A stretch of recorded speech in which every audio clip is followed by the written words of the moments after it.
नमस्कार शेतकरी मित्रांनो, आपण आलो आहोत शिरसगाव कांदा मार्केट. 17 जुलै 2025 गोळा माल आहेत. 1458 रुपये गेलेले आहेत शिरसगाव कांदा मार्केट. दादा काय भाव गेले? 1500 पावणे 15. 1458. कुठला आहे माल? कुठला आहे? चांडगाव नांदगाव. कोणतं आहे बियाणं? प्रशांत बियाणं आहे का? किती अजून माल शिल्लक? असं आहे का? बरं, कसं काय राहिलं आज? मग चांगले गेले का? भावाच्या हिशोबाने बरे गेले बा आज.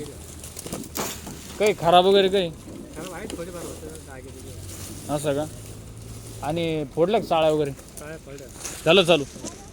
ओके, धन्यवाद दादा. माल बघू 1458 रुपये गेले.